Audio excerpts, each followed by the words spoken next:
That night when my neighbor knocked on my door, I had no idea what to expect. It turned out to be the craziest and most exciting night of my life. It all started out as a typical day when I was just trying to spend a quiet evening alone, but that's when the silence of the house started to press in on me, turning into something heavier and more unsettling. I was alone again. Another Friday night stretched before me, empty and uneventful. My wife was at her book club, a monthly ritual that had become more obligation than pleasure, and my kids were out at a college party, leaving me alone in this big, quiet house.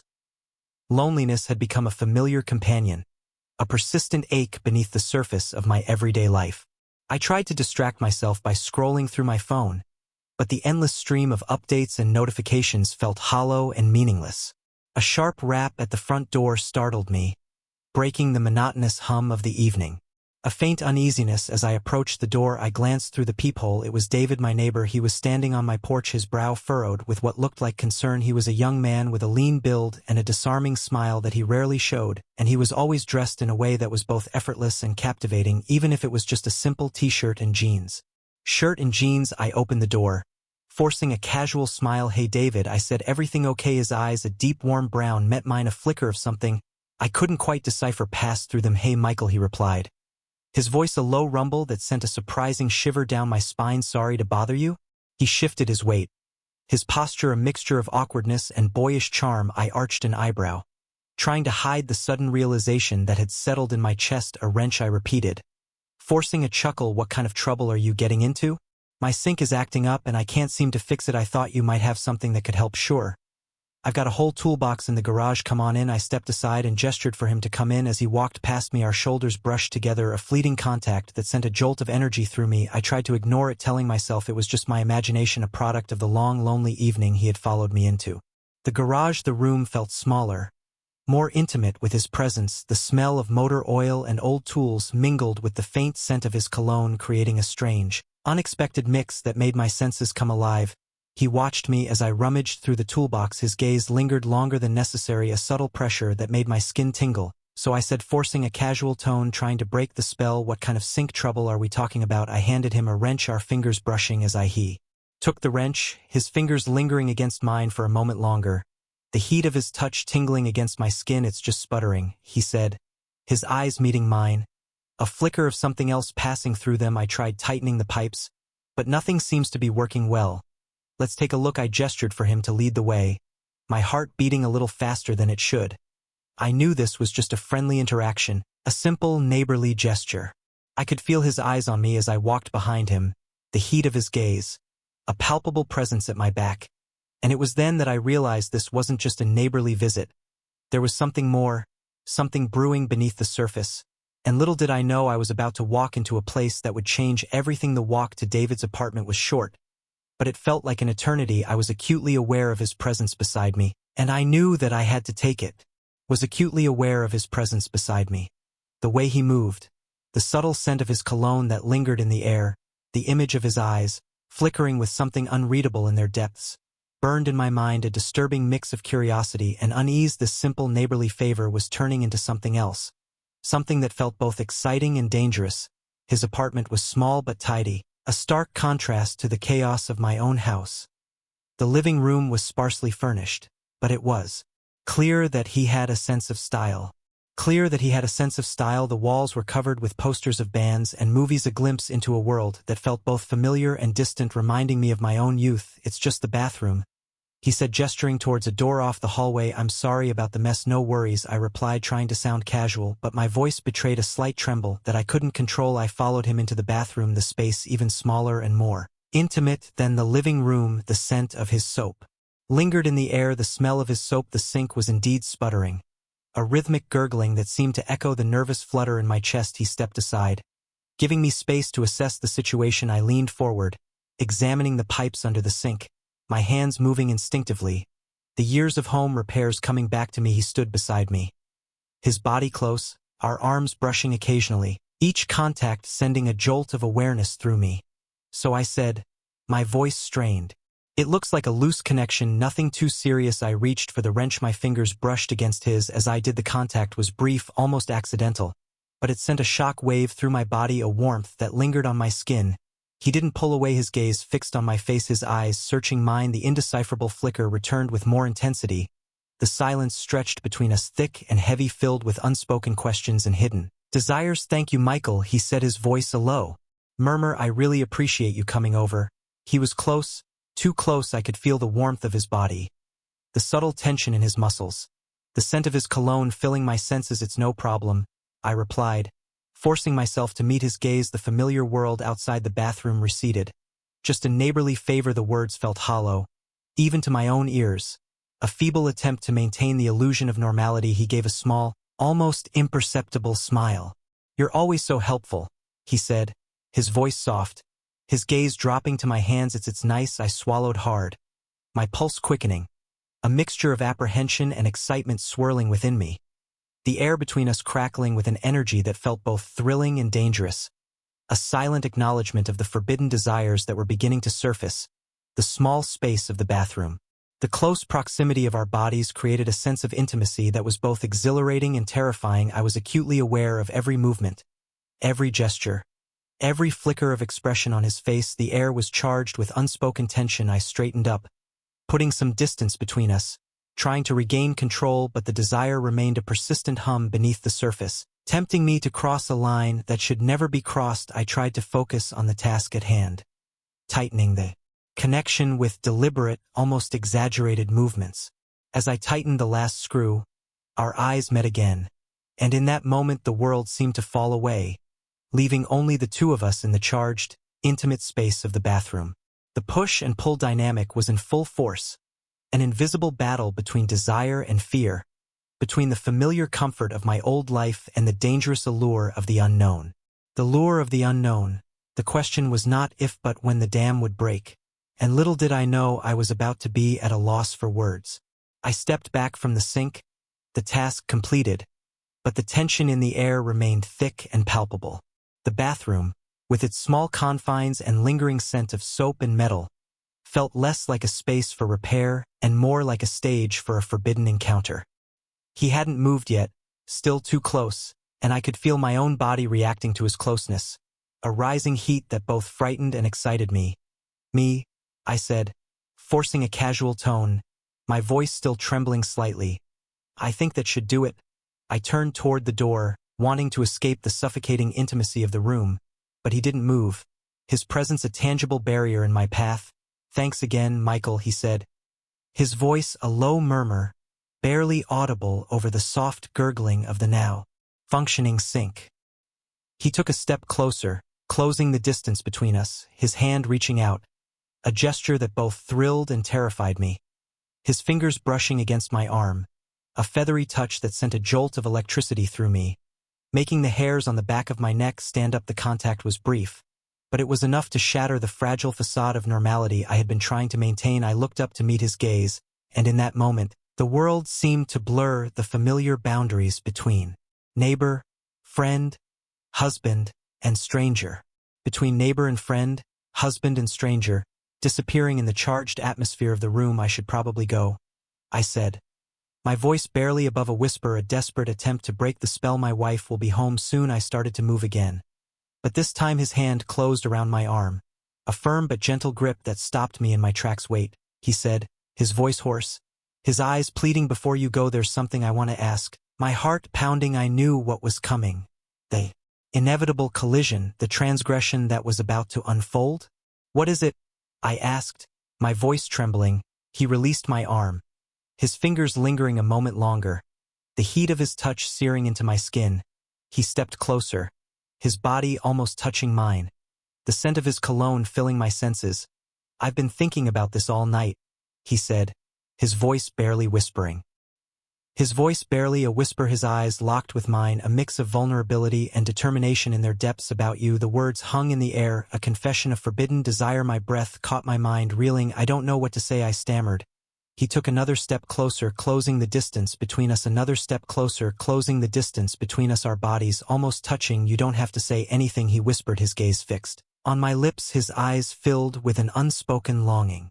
that mirrored my own. Just let this happen. He reached out again, his hand cupping my cheek, his thumb tracing the curve of my jawline. The touch sent shivers down my spine. I closed my eyes, surrendering to the moment. The forbidden thrill washed over me. The ears of longing suddenly found their voice. The guilt and fear still lingered, but they were overshadowed through a rising tide of desire. The unspoken promise hung heavy, an invitation to cross a line. What happened next left me frozen. His touch was a spark igniting a fire that had been smoldering inside of me for far too long. I opened my eyes to meet his gaze. The desire mirrored my own. The world outside the confines of this small bathroom ceased to exist, replaced by a powerful, irresistible pull that drew us closer. His hand moved from my cheek to the back of my neck, his fingers tangled in my hair, pulling me towards him, his intentions no longer hidden, needing words. Michael, he breathed my name, a soft whisper. His gaze fell to my lips, a silent invitation. The tension was a palpable force that made my skin tingle. I didn't resist, I couldn't. The longing that had been building inside me, the years of unspoken desire, the longing for connection. I closed the distance between us, my lips meeting his in a kiss that was both desperate and tender, a collision of pent-up emotions and forbidden desires. The kiss deepened, his arms wrapped around me, pulling me closer, his body molded to mine. The only reality was the feel of his lips, the taste of him, the intoxicating scent of his cologne. My hands moved. Instinctively, my fingers tangled in his hair, pulling him closer. He pulled away slightly, his gaze searched mine, his eyes a mix of vulnerability and determination. Is this wrong? I wondered. Am I ruining everything? This feels so right. The words hung in the air. He leaned in again. His lips brushed against mine as if asking for permission. I didn't hesitate. I met his kiss with a longing that mirrored his own. The desire surged through me. I didn't hesitate to meet his kiss with a longing that mirrored his own. The desire that surged through me. His hand moved lower, tracing the curve of my neck, the delicate line of my collarbone, the heat of his touch burning through my clothes. My breath caught a soft gasp escaping my lips. The intensity of his touch sent shivers of anticipation through my body.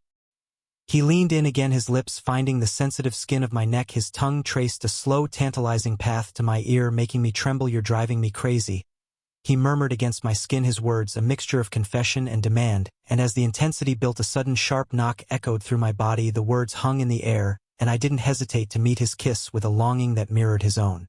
A sudden sharp knock echoed through the apartment, a jarring intrusion that broke the spell. The unexpected interruption sent a jolt of reality through me. The world outside, the responsibilities and obligations I had momentarily forgotten, crashed back into sharp focus. The forbidden intimacy we had been about to share suddenly felt dangerous and reckless. What was I doing? What had I been thinking? And worse, what if that knock was my wife? I recoiled, my heart pounding in my chest, my mind reeling. The sudden sharp interruption broke the spell as I knew the moment was gone, leaving me alone with my wife.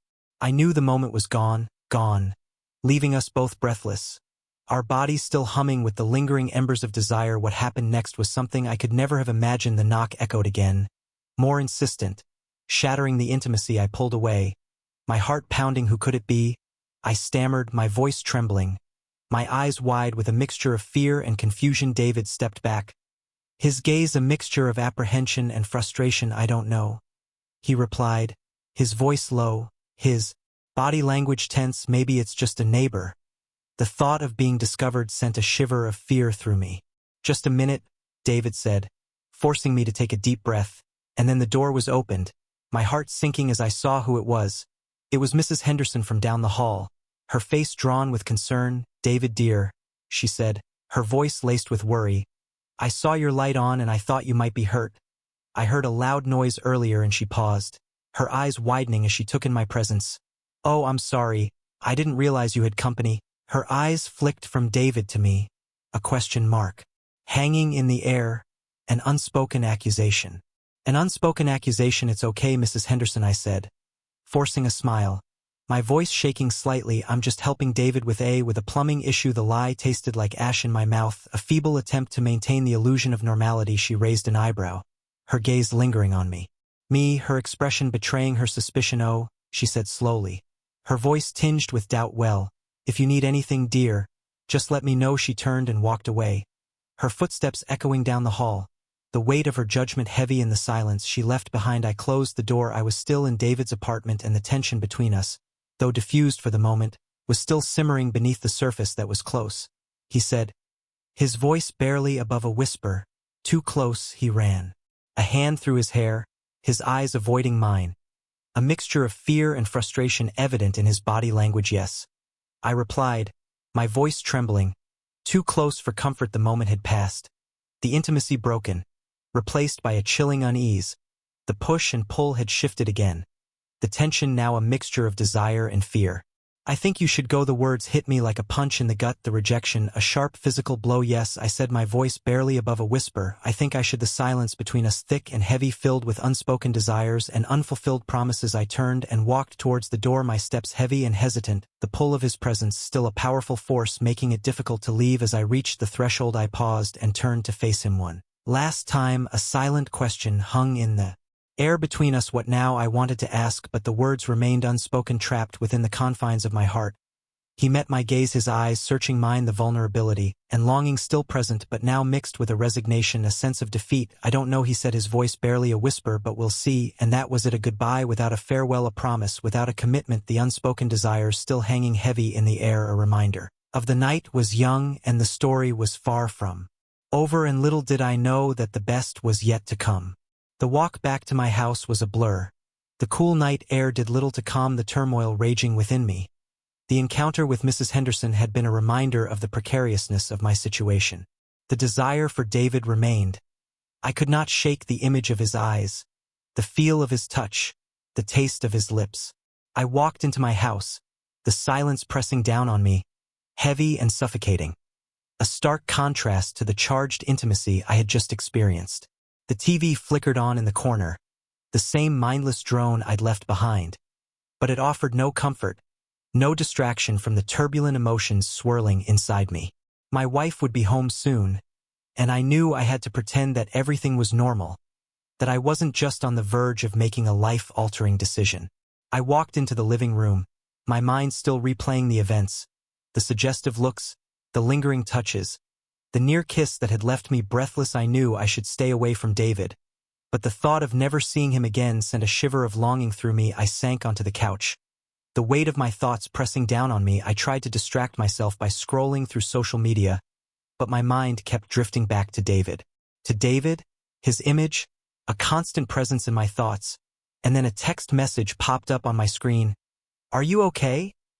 The simple question read, sending a jolt of electricity through me, my heart pounding in my chest, the desire to answer almost overwhelming, the thrill of the forbidden surging through me.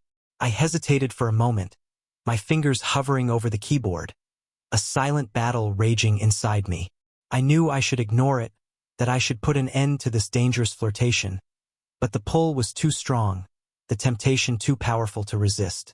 The reply came back almost instantly. "Not really thinking about you." The words hit me. The honesty of his confession sent a shiver of anticipation through me too. I typed back the words, a silent confession of the desires that had been brewing within me. The silence stretched between us, the unspoken words hung heavy in the air, a promise of what was to come then. Another reply came, a promise of what was to come then. Another message popped up on my screen, a simple invitation that made my heart race. "Come back," it read. Please. The word was a command, a plea, a forbidden invitation to cross a line. The push and pull now an irresistible force, and as I stared at the message on my screen, I knew that I was about to make a decision that would forever change my life. The text message pulsed with a dangerous allure. "Come back, please." The words were a call to a place I knew I shouldn't go, but the pull was too strong. My heart was pounding, a war between my desire and my sense of right and wrong. I stood up. The house seemed to fade away, the familiar walls and furniture blurring into an indistinct background. The only reality, the anticipation of the encounter that lay ahead. The short walk back to David's apartment felt like a journey into the unknown. The cool night air did little to quell the heat that was building within me. He opened it almost immediately, his eyes meeting mine, a mixture of longing and barely concealed anticipation in their depths.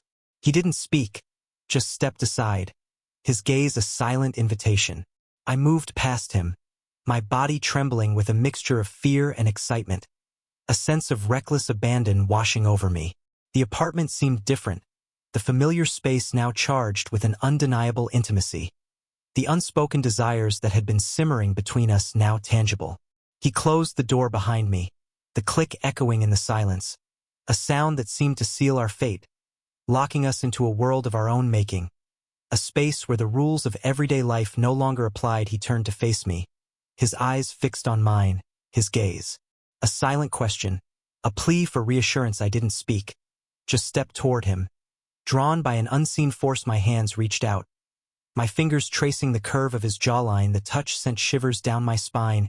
He leaned into my touch, his hand found mine. Intertwining his fingers through mine, the contact sent a jolt of electricity through me. His eyes searched mine, a mixture of vulnerability, in a raw hunger that both thrilled and terrified me. His lips met mine again, the kiss more urgent, more desperate than before, a collision of pent-up desires and unspoken longings. His tongue danced against mine, exploring the contours of my mouth. Teasingly, my hands moved over his body, exploring the line of his neck, the curve of his shoulders, the muscles of his arms, each touch sending a wave of sensation through me, a desire to lose myself in forbidden pleasure.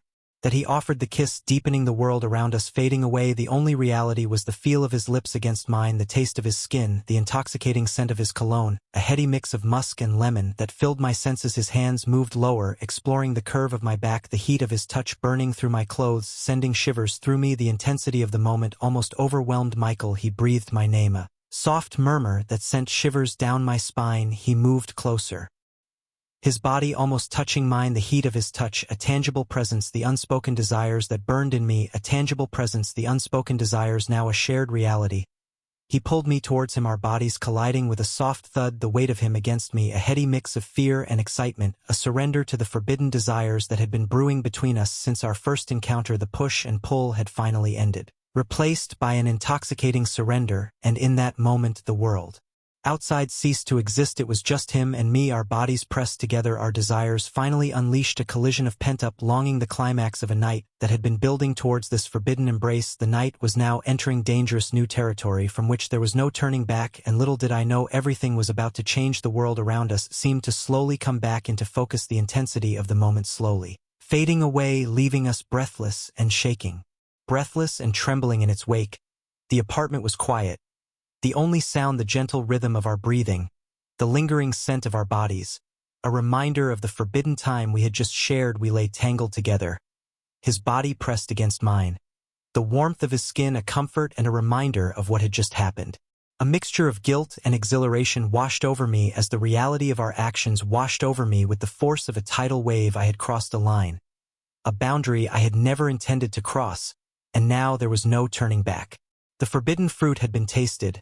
The consequences, whatever they might be, now inevitable. I closed my eyes for a moment, trying to make sense of the turbulent emotions swirling within me. The mix of shame, desire, and a strange, almost disturbing sense of satisfaction. He stirred beside me, his hand finding mine. I opened my eyes and met his gaze, a mixture of vulnerability and quiet confidence in their depths. The unspoken questions hung heavy in the air between us, the uncertainty of the future. Now, a palpable presence. What would happen? What would happen now? What would we do next? Where would we go from here? He began, his voice a low murmur, his gaze searching mine, his hand tightening around mine. A silent plea for reassurance. I don't know what to say. Neither do I replied, my voice barely above a whisper, the words an honest confession of my own confusion. I knew they weren't quite true. The intimacy had been wrong, forbidden and dangerous. But I couldn't deny the raw connection between us, the unspoken desires that had finally found their release. The dynamic had shifted again, the desire for each other fighting with the guilt, the fear of the consequences of our actions, the weight of our transgressions hanging heavy in the air. We're left to deal with the aftermath, the complicated mess of emotions, the raw vulnerability that had been exposed, the forbidden desires that had been unleashed. He pulled back slightly, his gaze fixed on me, his eyes searching mine, the vulnerability mixed with a quiet determination, and I knew that we were now on the precipice of an unknown future where nothing would work. He reached out again, his hand cupping my face, his thumb tracing the curve of my jawline, the touch sending shivers down my spine, a familiar spark that sent chills through my body, a lingering reminder of the intimacy we had shared, the desires that had become so real. I know, he said softly, his voice barely above a whisper, his eyes glistening with unshed tears, but I don't regret it. The words hit me hard and I felt a payment of longing, a recognition of the shared desires that had brought us to this point, a forbidden attraction that was now impossible to deny. Neither do I confess the words, a silent plea for understanding, for acceptance of the complicated mess we had created. We lay in silence for a while, the only sound the gentle rhythm of our breathing, the unspoken questions hanging heavy in the air. The night had reached a new phase, the feelings of intensity had been shared, the forbidden desires had been fulfilled, but now we were faced with the reality of the situation, the difficult decision of what to do next. The story was not over yet. The night had changed everything, and the question of what to do next now loomed over us. He stirred beside me, his hand finding mine again. His finger laced through mine, the contact sending a jolt of tenderness, a quiet reassurance in the face of the unknown. The push and pull had subsided, replaced by a sense of quiet contemplation, a shared understanding of the complexity of the situation, the dangerous path we had chosen.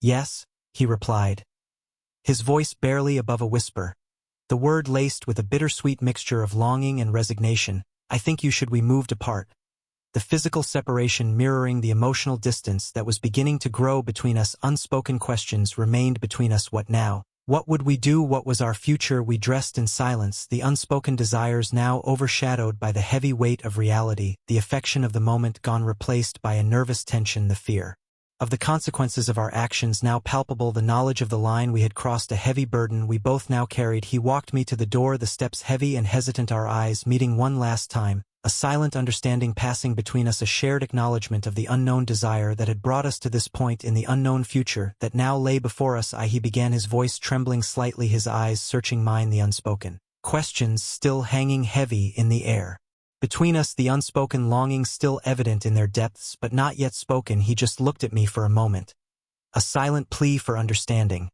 a desperate attempt to convey the unspoken feelings that were still simmering beneath the surface.